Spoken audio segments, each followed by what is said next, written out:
औज़ु बिल्लाहि मिनश्शैतानिर्रजीम बिस्मिल्लाहिर्रहमानिर्रहीम। अस्सलामु अलैकुम दोस्तों, मैं आप सबको अपने यूट्यूब चैनल पे खुशामदीद कहता हूँ। अगर आप हमारे इस चैनल पे नए हैं तो चैनल को सब्सक्राइब करें, लाइक करें और शेयर करें। जिस तरह हमने अपने पिछले वीडियो में पीडा एक्ट के बारे में बात की, ये कहा था कि पीडा एक्ट क्या चीज़ है। पीडा, अगर किसी मुलाजिम पे पीडा एक्ट लगाना हो तो उसके लिए क्या प्रोसीजर फॉलो करते हैं, इंक्वायरी कमेटीज़ में कौन कौन से लोग बैठते हैं, या इंक्वायरी कमेटी या जो कम्पिटेंट अथॉरिटी है जो पेनल्टीज़ लगाते हैं वो कौन कौन से पेनल्टीज़ हो सकती हैं। आखिरी बात हमने पेनल्टीज़ तक की है। आज हम अपने इस वीडियो में उसी बात को आगे बढ़ाएंगे कि किस तरह इनिशिएट करते हैं पीडा एक्ट। अगर किसी पे लगाना हो, किसी के खिलाफ इंक्वायरी करनी हो तो इब्तदा कैसे करते हैं, शुरुआत कहाँ से की जाती है। दो तरीके होते हैं। कम्पिटेंट अथॉरिटी या एक्यूज्ड को शोकाज नोटिस भेजता है।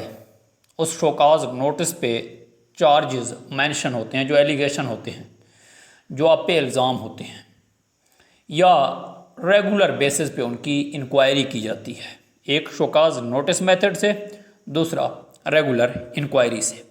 सबसे पहले बात करेंगे शोकाज नोटिस मेथड से, किस तरह ये प्रोसेस अपने अंजाम तक पहुंचती है, कौन कौन से स्टेप फॉलो करने पड़ते हैं, क्या क्या होता है। मिसाल के तौर पर आप एक स्कूल टीचर हैं, एक दिन आप स्कूल नहीं गए, आपने छुट्टी भी नहीं ली किसी से। आप स्कूल नहीं गए, आपने छुट्टी नहीं ली, तो मतलब आप एब्सेंट हुए। अगर आप एब्सेंट हुए तो ज़ाहिरी बात है जो स्कूल में आपका बॉस बैठेगा वो आपकी एब्सेंट आगे भेज देगा। तो ऐसे केसेस में जब आपकी एब्सेंट आगे जाती है, क्योंकि आपका खाना खाली होता है या उस पर एब्सेंट, आपकी अटेंडेंस नहीं लगी हुई होती, एब्सेंट ही लगा हुआ होता है, तो जो कम्पिटेंट अथॉरिटी है वो इंक्वायरी कमेटी बनाना मुनासिब नहीं समझता, क्योंकि वक्त का ज़िया है। वो जस्ट आपको एक शोकाज नोटिस देता है और उस पर चार्ज मेंशन होता है कि आप फलाने डेट को स्कूल हाजिर नहीं हुए। तो आप अपने डिफेंस में क्या चीज़, कोई ऐसी ठोस सॉलिड रीज़न, सॉलिड प्रूफ कोई आप प्रोवाइड करेंगे तो आपको 7 दिन का वक्त दिया जाता है। आप उन 7 दिनों के अंदर रिटन फॉर्म में अपनी वो रीज़न जमा कर सकते हैं, या आपको पर्सनल हेयरिंग के लिए एक मखसूस डेट पे बुलाया जाएगा। वो कम्पिटेंट अथॉरिटी आपको अपने ऑफिस में ही बुलाएगा, तो आप उस डेट पे जाके अपने आप को डिफेंड करेंगे। अगर अपने आप को डिफेंड कर सकेंगे तो वो शायद जो आप पे इल्ज़ाम है, एलिगेशन है, चार्जेस हैं, वो एग्जोनरेट हो जाएं, वो आप पे ख़त्म कर दिए जाएं। अगर ऐसा नहीं हो सका, आप कोई सॉलिड रीज़न नहीं बता सके, आप कोई सॉलिड प्रूफ नहीं दे सके, हमेशा जब ऐसे केसेस में बंदा गैर हाजिर होता है, छुट्टी भी नहीं लेता, तो लोग एक ही प्रूफ देते हैं, मेडिकल। अगर वो मेडिकल सर्टिफिकेट से मुत्तफिक हो जाएं, एग्रीड कर जाएं आपका जो कम्पिटेंट अथॉरिटी है, तो शायद वो एग्जोनरेट हो जाए, आप पे जो चार्जेस हैं वो ख़त्म कर दिए जाएं। ये भी हो सकता है कि आप उनको मुतमईन ना कर सकें, तो वो चार्जेस उसी तरह आप पे लगेंगे और आप पे माइनर पेनल्टीज़ लगा दी जाएंगी। 1 या 2 दिन की तनख्वाह या 1000 से 5000 तक का जुर्माना कर दिया जाएगा। उसके बाद जो दूसरा तरीका होता है वो है रेगुलर इंक्वायरी। रेगुलर इंक्वायरी में इंक्वायरी कमेटी बनाई जाती है। इंक्वायरी कमेटी ने ही फैसला करना होता है कि आप पे जो चार्जेस हैं वो ठीक हैं या गलत हैं, तो आप इंक्वायरी कमेटी के सामने पेश होंगे। लेकिन मैं आपको बताता चलूं, अगर कोई आप पे चार्ज हो, कोई आप पे एलिगेशन हो, जो आपका कम्पिटेंट अथॉरिटी है अगर चाहे तो 90 दिन के लिए आपको सस्पेंड कर सकता है जब तक वो इंक्वायरी जारी है। 90 दिन से ज़्यादा दिनों के लिए भी कर सकता है। आप पे इंक्वायरी हो रही है, आप पे चार्जेस हैं, एलिगेशन है करप्शन के, या आप पूरा एक साल छुट्टियों पे रहे, स्कूल हाजिर नहीं हुए, छुट्टी तो नहीं थे, स्कूल हाजिर नहीं हुए, मतलब गैर हाजिर रहे, तो जब तक इंक्वायरी जारी है कम्पिटेंट अथॉरिटी हक रखता है कि आपको 90 दिन के लिए सस्पेंड करे। फिर वो सस्पेंशन का पीरियड बढ़ा भी सकते हैं। सस्पेंशन के पीरियड में अगर 30 दिन रहते हों,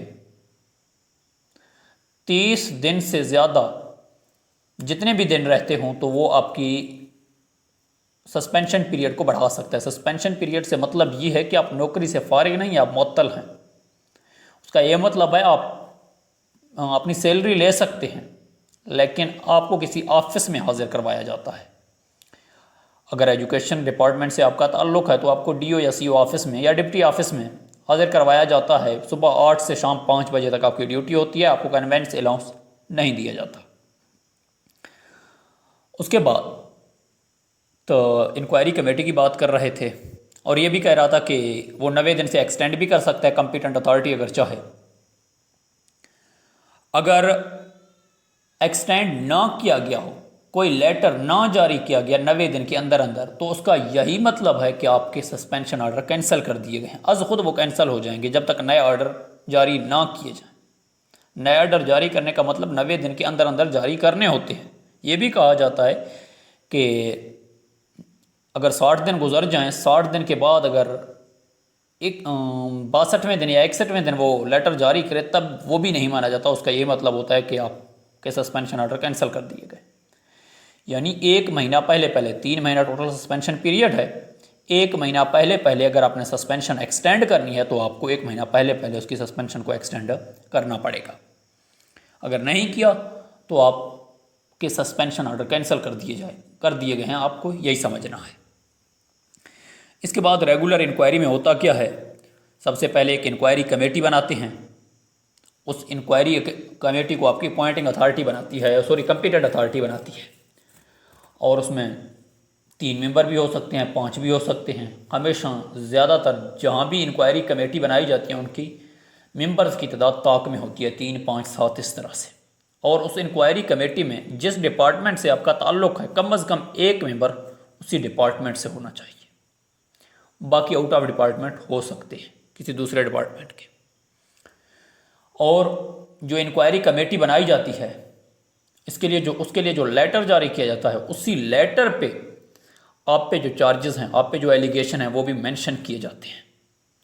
और उसी लेटर पे वो टर्म एंड कंडीशन भी मेंशन किए जाती हैं जिसके तहत इंक्वायरी कमेटी, इंक्वायरी ऑफिसर या वो जो भी टीम हो वो आपकी इंक्वायरी करेगी।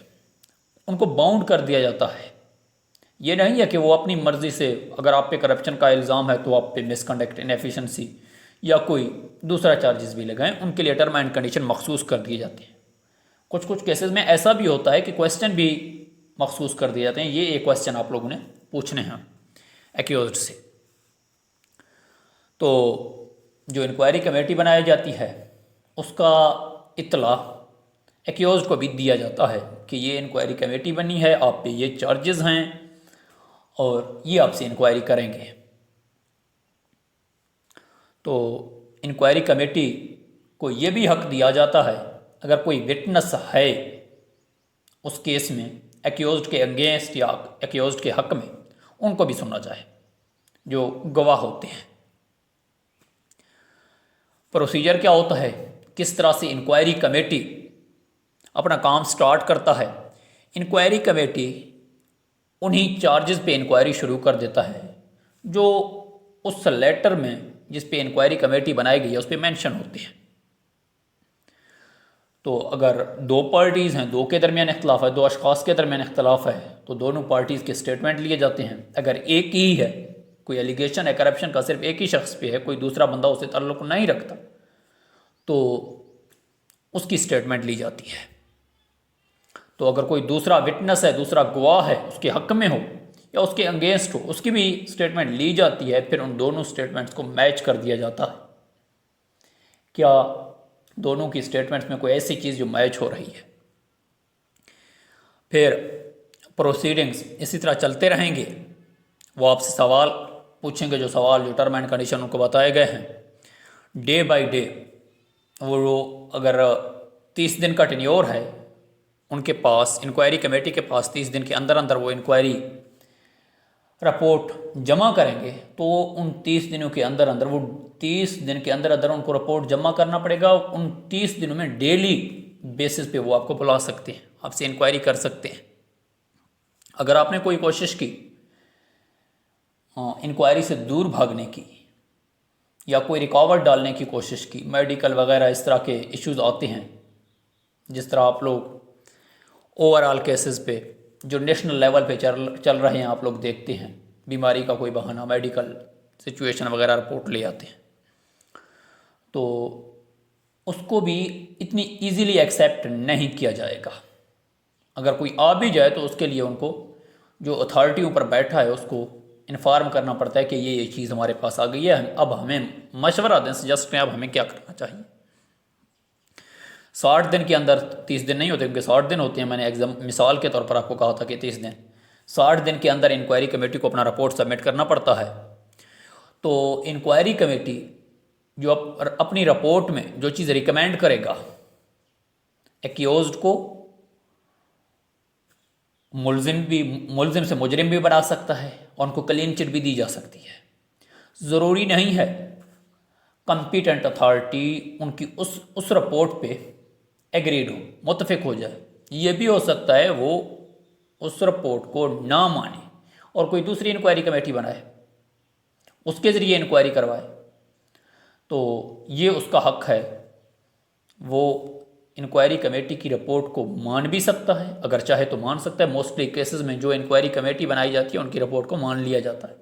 लेकिन ऐसा भी होता है कि कहीं पे शक़ूक़ व शुबहात होते हैं कि इंक्वायरी कमेटी में मौजूद लोग जो थे उन्होंने एक्यूज्ड के साथ कोई प्ली बारगेन कर ली हो, या आप समझते हैं मैं क्या कहना चाह रहा हूँ, कोई ऐसी बात हो, तो वो कॉम्पिटेंट अथॉरिटी हक रखता है कि वो दोबारा इंक्वायरी करवाए। उसके बाद मैंने आपको पहले भी बताया था, इंक्वायरी कमेटी में एक बंदा डिपार्टमेंट का ही होगा। अगर आपका ताल्लुक एजुकेशन डिपार्टमेंट से है, अगर आप प्राइमरी एलिमेंट्री स्कूल के टीचर हैं, तो मोस्टली केसेस में वो आपका मुतल्लिका AU होगा, असिस्टेंट एजुकेशन ऑफिसर। अगर चार्ज लो लेवल का है, अगर चार्ज हायर लेवल का है तो वो डिप्टी DO हो सकते हैं। अगर आप सेकेंडरी हायर सेकेंडरी स्कूल से ताल्लुक़ रखते हैं तो जो डिपार्टमेंट का बंदा होगा वो किसी हाई स्कूल का हेडमास्टर या प्रिंसिपल भी हो सकता है। वो डिस्ट्रिक्ट एजुकेशन ऑफिसर सेकेंडरी भी हो सकते हैं, वो डिस्ट्रिक्ट एजुकेशन ऑफिसर एलिमेंट्री भी हो सकते हैं। डिपार्टमेंट का बंदा, क्योंकि उसकी जिम्मेदारी होती है कि क्योंकि रिकॉर्ड सारा डिपार्टमेंट के ऑफिस से लेना है उस इंक्वायरी टीम ने, तो वो उसी की जिम्मेदारी होती है कि उनकी हर तरह से मदद करे। जो कानून के मुताबिक वो हक रखते हैं, हेल्प उनको मिल सकता है, वो हेल्प उनको प्रोवाइड करनी चाहिए। तो इस तरह एक इंक्वायरी चलती है। पीडा एक्ट के तहत अगर एक्यूज्ड के हक में फ़ैसला आ जाए तो उसके ऊपर जो चार्जेस हैं वो ख़त्म कर दिए जाते हैं। अगर एक्यूज्ड के अगेंस्ट आ जाए तो उन पे पेनल्टीज़ लगाई जाती हैं, जो पेनल्टीज़ मैंने आपको अपने पिछले वीडियो में बताए थे, माइनर पेनल्टीज़, मेजर पेनल्टीज़ या पेनल्टीज़ आफ्टर अ पेंशन, वही लगाए जाते हैं। अगर दोस्तों आपको हमारा ये वीडियो पसंद आ जाए तो इस चैनल को सब्सक्राइब करें, लाइक करें और शेयर करें, ताकि आपको इस तरह के मज़ीद वीडियोस मिलते रहें।